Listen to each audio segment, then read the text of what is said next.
जानवरों के राज्य में रोमांचक यात्रा। एक बार की बात है। एक छोटा खरगोश गोलू अपने जंगल के दोस्तों के साथ खेल रहा था। गोलू बहुत जिज्ञासु था और हमेशा नई जगह खोजने की कोशिश करता था।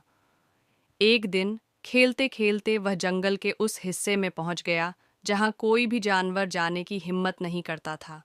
वहां घना अंधेरा था और अजीब अजीब आवाजें आ रही थीं। गोलू डर तो गया, लेकिन उसकी जिज्ञासा उसे आगे खींच ले गई। चलते चलते उसे एक पुराना सोने का दरवाज़ा मिला, जिस पर नक्काशी बनी हुई थी।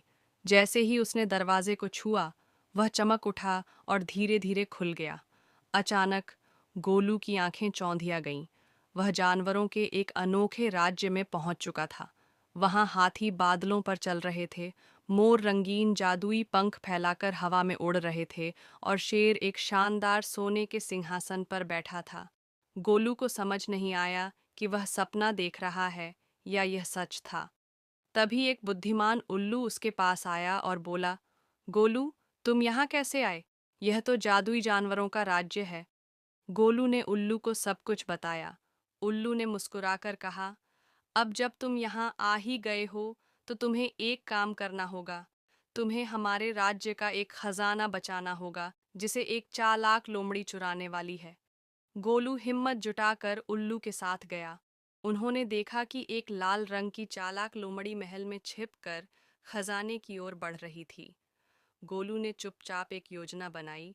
वह महल के पास बिखरी जादुई घंटियों को बजाने लगा। घंटियों की आवाज से पहरा देने वाले शेर जाग गए और उन्होंने लोमड़ी को पकड़ लिया। राजा शेर ने गोलू की बहादुरी की सराहना की और उसे एक चमकता हुआ पंख उपहार में दिया। उल्लू ने उसे बताया, जब भी तुम्हें मदद की जरूरत हो, इस पंख को हिलाना, हम तुम्हारी सहायता के लिए आएंगे।